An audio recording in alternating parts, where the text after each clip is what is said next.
Tonight on KGW News, the damage done and damage dodged as one of the largest earthquakes ever puts our coast on tsunami watch. From a statewide perspective, I believe this was actually a good thing. What some lawmakers say needs to change before a disaster hits closer to home. Plus, a swastika is cruel. Police want your help to catch this man wanted for a hate crime. And why a local city councilor decided to protest topless. I couldn't think of a better method of protesting the president calling me a man than taking off my shirt and getting arrested for it. Then later, the new way to get rid of your old mattress while keeping it out of the landfill. There's a lot of good stuff we can get out of that. But first, tonight, nerve-wracking video from inside an operating room. The moment an 8.8 earthquake hit off the coast of Russia. You can see those doctors staying calm, keeping the patients safe as the shaking started mid-surgery. Thanks for joining us. I'm Christine Pitawanich. Russia felt the brunt of the damage from the quake and the tsunami that followed, with no problems reported on our coast. Liz Kreutz gives us a look at what happened, starting from the epicenter all the way across the Pacific. Tsunami alerts issued as far away as South America. After that massive 8.8 magnitude earthquake, one of the largest ever recorded, struck off Russia's Pacific coast, sending people rushing out of crumbling buildings. Portions of this ceiling collapsing on travelers at an airport. Doctors here seen mid-surgery, desperately trying to stabilize a patient. Tremors shattering this Russian kindergarten building, the entire wall falling away. Thank God there were no children inside, he says. The quake happening along the Pacific's Ring of Fire. The first tsunami spotted in this small fishing village. You can see those buildings floating away. In Japan, millions evacuated, some flocking to rooftops. And in the U.S., tsunami warnings issued up and down the West Coast. We decided to go to elevated ground. Hawaii braced for the worst. It can move cars, it will throw fences around. If it hits, it can dislodge trees. Honolulu in gridlock as residents race to get away from the coast. Tourists at beachfront hotels forced to seek shelter above the 4th floor. Hundreds crowding in resort hallways for hours. Airlines canceling flights. The Coast Guard ordering all commercial vessels to evacuate harbors. They left without us. Hold on, I'll show you. There they are. They're leaving us. Mandy Berry said she had to stay the night in a Hilo shelter after her tour bus didn't make it back before her cruise ship left port. My first thought was, why are they closing the gate? And then my second thought was, wow, this is really happening. They're really going to leave us. Overnight, waves crested to over 5 feet in some areas, but no major injuries or damage reported.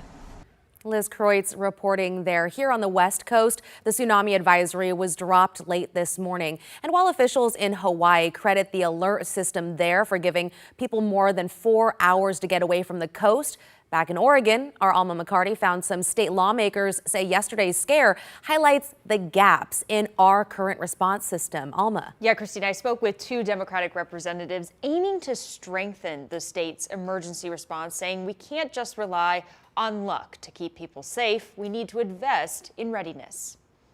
From sunset Tuesday, I was having dinner with friends just a few feet from the beach when our phones lit up, to well after sunrise Wednesday. We did see a couple people leaving the hotel as well. Oh yeah, that was concerning. And so we're like, sure. does that mean it's bad? The tsunami's threat still lingered for those on the Oregon coast. Very choppy this morning on the water. A magnitude 8.8 earthquake off the coast of Russia sent shockwaves through the Pacific, prompting first a watch, then an advisory. By the time the advisory was lifted, officials reported small tsunami waves, 1 to 2 feet, reached the shoreline. The event turning out to be more of a dry run. Let's not understate the importance of this experience, because what this tells us is that these things can happen, and they can happen here, and they can happen to us, and we need to be better prepared for them. Representatives David Gomberg and Paul Evans, both Democrats, say all this emphasizes a need to better invest. We can either just continue to try to whistle past the graveyard and hope that nothing bad happens, or we can act like responsible leaders and say, you know what, this is going to be a little painful. We're going to have to figure out a long-term strategy for funding. Funding to make, for example, the Oregon Department of Emergency Management a 24-hour operations center to upgrade alert systems so everyone, locals and visitors alike, can get notifications, and to train up first responders in better facilities. The goal, resiliency. Before, during, and after an emergency. When the flood recedes, when the fire is out, when the windstorm is over, how do you put Humpty Dumpty back together again in a format that actually plays to our strengths and doesn't depend upon FEMA, which is losing its capacity in many ways? We're hyper aware this morning because we had a major event last night. I hope we remember that next week, next month, next year. Now, in the next legislative session early next year, these lawmakers want to reintroduce a plan to make this happen as part of an omnibus bill.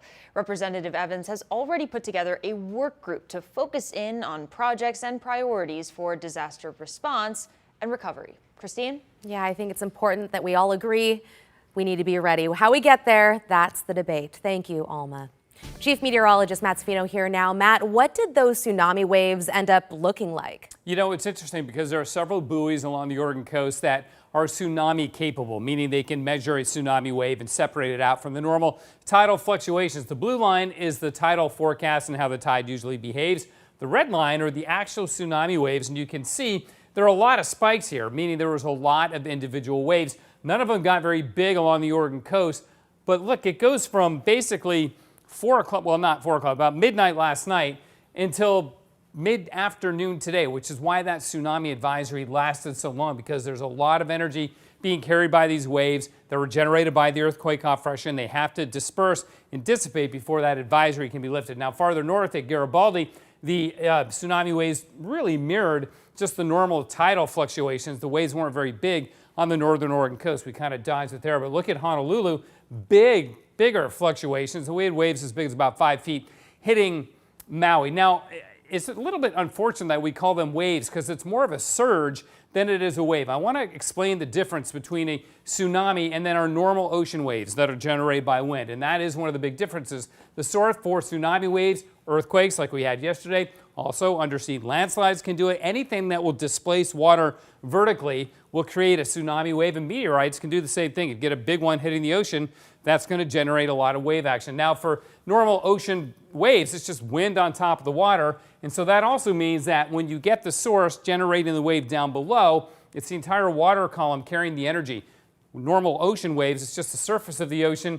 The period, meaning the time between waves, 5 minutes to 2 hours for a tsunami, but for normal ocean waves, up to 5 to 20 seconds, much more rapidly. And then the speed that they cruise across the ocean is also much greater. So again, there's a difference. Tsunami waves, much more like a surge, comes in very quickly. Ocean waves, they can get very big and not do a lot of damage. So there is a major difference between the two. Christine? Yeah, appreciate the clarification and insight. Thank you, Matt. Developing tonight, police are asking for help identifying a person they say drew a swastika on a Northeast Portland business. The owner says it is not the first time they've been targeted. Catherine Cook has the story. I think it's incredibly sad that you live with that kind of hate. Those are the words therapist Roseanne Marmore would share with this man if she could. Security cameras capture the guy drawing a swastika on the doorframe of Marmore's business, Pulse Wellness Cooperative, on Northeast 27th and Broadway. It happened June 14th, around 1:30 in the morning. A swastika is cruel. So, and it embeds hate in our community rather than does the opposite, which is what I spend my life trying to do. Police are investigating the case as a bias crime. They noted employees and clients here have diverse racial, cultural, and religious identities. We have a gay flag on our sign, so they don't know we're Jewish necessarily, but they certainly know we're queer. For many clients, the flag has made them feel welcome. That includes this woman who asked not to be identified. She's disappointed by the vandalism. I think it's very disheartening just seeing that, especially because it's a really good business. It has helped a lot of people personally. It has helped me a lot. You know, I don't like swastikas, so I'm not a big fan of that at all. Adrian Thomas Eichmann works next door at Pets on Broadway. He's seen a lot of vandalism in the neighborhood, from pride and political signs ripped off lawns to smashed windows. I mean, it's really unfortunate that something is happening so close to home. It's unfortunate that that happens everywhere. In November, Marmore says someone stole a mezuzah, a Jewish prayer scroll, from the doorframe. She doesn't know if this person was involved. The hardest and scariest part is he stares right into the camera and looks pretty angry. She hopes someone will recognize him and do the right thing. They'll let the police know, and the police will get him, and we'll press charges. It's not acceptable. Police tell us they take reports of bias crimes and hate-based incidents seriously, and the Major Crimes Team is investigating this case. Anyone with information is asked to contact police. We've posted the case number on KGW.com. Christine. Disheartening to say the least. Thank you, Catherine. Let's get you caught up now on tonight's other headlines. A person is dead and 2 officers hurt after a police shooting in Springfield, Oregon. It happened just before 3 o'clock this afternoon near a car wash on Gateway Street and Cruz Way. Police say the suspect threatened officers with knives and stabbed 2 of them before police shot and killed him. One witness said she didn't know what was happening, that is, until she saw one of the injured officers. I first thought it was a car accident, and then I seen an officer covering his face as he got stabbed in the eyeball. Both officers were taken to the hospital. We do not know their conditions. Back in Portland, today officers arrested a man accused of multiple arsons around the city. It's his second arrest this week. Aubrey Edwards is back in jail facing 15 charges tied to fires set over the course of 2 weekends and again this morning, just hours after he was released from jail. Investigators say he set cars, garbage cans, and mattresses on fire, damaging several blocks between North Portland and downtown. Police are asking anyone with security or doorbell video of the fires to come forward. And former congressional candidate Joe Kent will serve in the Trump administration. The Senate confirmed Kent today as the new head of the National Counterterrorism Center. He plans to focus the agency's resources on Latin American gangs and criminal groups tied to migration. The former Green Beret and CIA operative ran for Congress in Southwest Washington in the last 2 elections.